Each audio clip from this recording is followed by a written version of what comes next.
Hello and welcome students. In our previous class we understood the meaning of recognition. We understood the definition of recognition. It is recognizing a state which is possessing all the attributes of a statehood. So now we will understand the theories of recognition. The legal significance of recognition is controversial. This is because the International Law Commission has not defined or not codified the rules of recognition. So each state, that is each country, nation, has its own political policies of recognizing a newly formed state. And this has led to emerge different theories. For the purpose of understanding the nature of recognition, jurisprudence laid down two important theories of recognition. Thus, there are two principal theories as to the nature, function, and effect of recognition. That is, we will come to know the nature of recognition, the function of recognition, and the effect of recognition under these two principal theories. And they are the constitutive theory and that evidentiary theory or the declaratory theory. So, what is constitutive theory? To understand prior to that, the chief exponents of this theory are Ancelotti, Holland, Hegel, Oppenheim, etc. That is the followers of these theorists. As per the exponents of this theory, a new entity cannot become a state ipso facto. It has to be recognized by other states so as to become an international person. That is, as per this constitutive theory, a nation, a state becomes a state only if it has been recognized by another state. It is the act of recognition alone which creates statehood or which clothes a new government with any authority or status in the international sphere. Here, an entity does not become a state by possessing essential attributes of statehood, but it becomes so when it is recognized by other states. Other states constitute the personality of a state by granting recognition. That is, other states become the personality of a state by getting recognized by an already recognized state. So, this theory is stated as a constitutive theory. The theory gives utmost importance to the process of recognition rather than the process of a state of qualifying itself to become a state. The theory states that a state does not exist for the purposes of international law until it is recognized. That is, the international rights and duties or obligations are applied only when the state gets recognized in the international community. So, the criticisms of this constitutive theory are the timing of recognition. That is, the timing of recognition may be different from one state to another. It therefore always happens that at a particular time a state has been recognized by some states only. For instance, Bangladesh was recognized by Pakistan much after the recognition granted by India and some other states. In practice, this situation always arises when a new state comes into existence. The already recognized state takes its own time to recognize the newly formed state for the reason of its political policies it has framed for its own benefit. The acceptance of this constitutive theory would mean that a state exists for some states which have granted recognition and does not exist for others which have not granted recognition. This situation shows that recognition is not a conclusive proof for the existence of a state, and this is the criticism of this theory. The second criticism is recognition is a political act of a state under this theory. It would mean that the fate of a new state would be determined by other states. Recognition by no means produces subjects of international law, and it is not desirable to give discretionary rights to the existing states, whose acts are guided not by any legal norms to decide the status of the new entity, but they are guided by their own political policies for their own benefit rather than the benefit of the international community.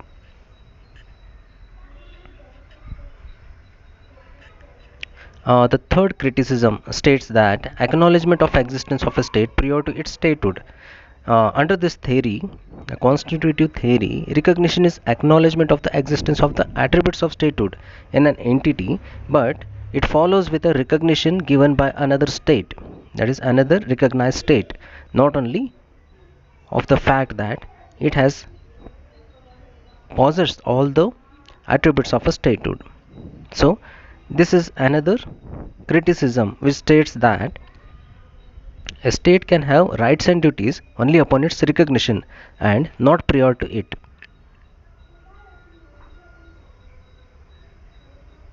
The fourth criticism states that recognition has a retrospective effect. When a state is recognized by other states, the recognized states is regarded to have recognized all the acts of the former from the date of its establishment. It follows that a state at the time of granting recognition to a new state accepts that it has come into existence prior to its recognition. For instance, although Bangladesh was recognized by Pakistan after 2 years after it came into existence, it recognized all the acts of Bangladesh from the date of its creation. It implies that a state exists prior to its recognition. The above criticism shows that constitutive theory is sound neither in principle nor in practice. Let us understand the second theory, that is the declaratory or the evidentiary theory. According to this theory, statehood or the authority of a new government exists as such prior to and independently of recognition. That is, the act of recognition is merely a formal acknowledgement of an established situation of fact. Here, a recognizing state is just following a formal acknowledgement that a state exists for possessing all the essentials of a state, and the importance has been given to a state's possession or qualities of fulfilling all the requirements of a statehood. Here a state comes into existence in international law as soon as it acquires all the attributes of a statehood.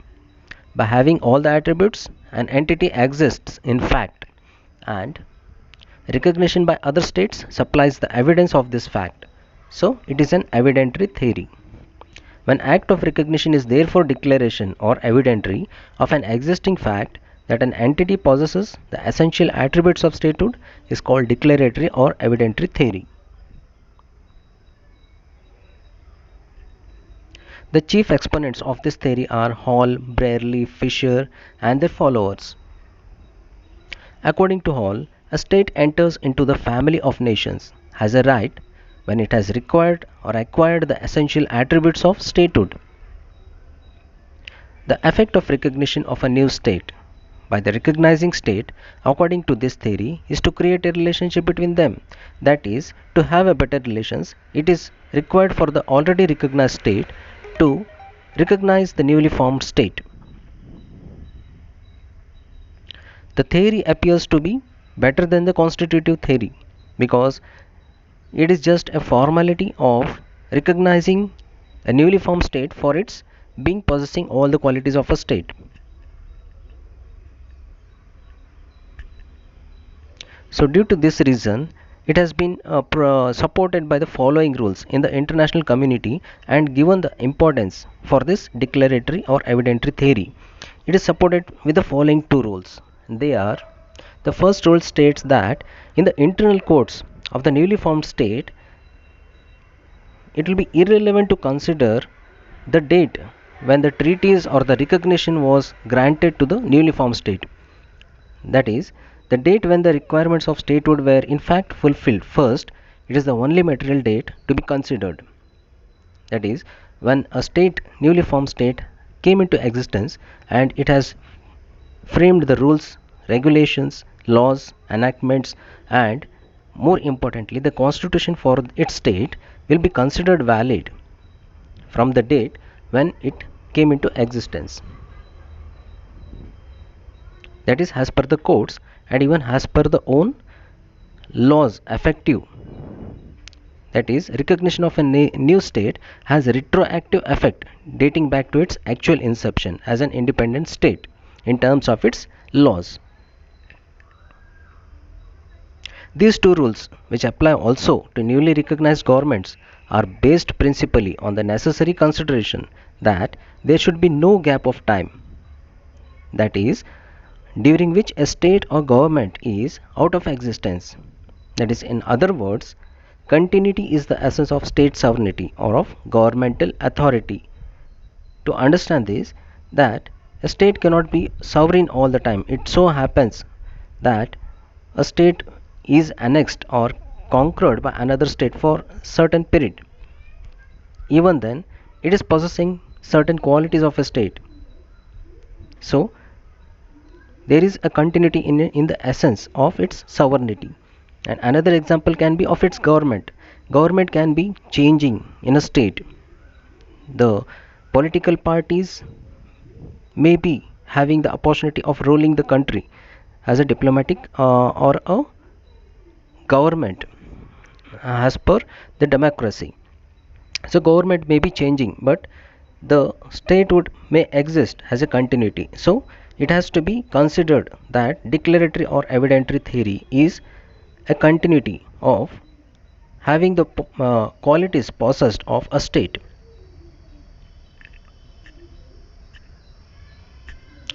So even then, if it has been given importance, this theory has some defects, and they are: a state, although would come into existence by having all the essential attributes of a statehood, it would not have legal relationship with other states until and unless it has been recognized by other states. So here in this theory, recognition becomes important, even though it states that it has provided utmost importance to its statehood qualifications. The theory therefore is not strictly declaratory, it has elements of constitutive theory as well. So which theory is to be followed? A question arises as to which of the above two theories is correct, that is the constitutive or the declaratory. It is submitted that neither of them alone is correct. The practice of states shows that recognition has elements of constitutive as well as that of declaratory theory. In order to answer the above question, statehood may be distinguished into natural statehood and juridical statehood. That is, natural statehood meant to be a state by naturally having all the qualifications of a state, and juridical statehood means to be having recognized by other states. So, natural statehood, a state comes into existence by possessing all the essential attributes of statehood. At this moment, it acquires natural statehood in the sense that it acquires an international personality and possesses minimum rights of existence. For instance, its territory cannot be considered to be no man's land, that is, its territory cannot be invaded or occupied by other country. Other states do not have a right to overfly without the new state's permission. Other state must also refrain from subverting its domestic political system. Other states must also respect the rights of the new state over the high seas, and ships flying its flag cannot be considered stateless. So with all these independent sovereign qualities, it becomes a statehood, that is natural statehood. And as per the juridical statehood, a state acquires juridical statehood when it possesses more specific rights, and that is done as per this statehood by acquiring by a state only when it is recognized by other states. To conclude, thus recognition, although is declaratory of the existence of the natural statehood, it is constitutive of juridical statehood.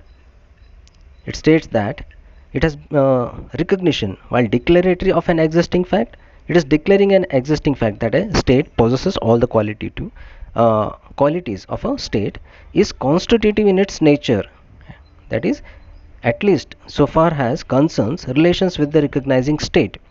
So in short, it says that both a recognition should have the qualities of both the theories, that is the constitutive theory, that is a state should be recognized, and the declaratory theory, that a state should possess all the qualities of a statehood. So this was the lecture on the theories of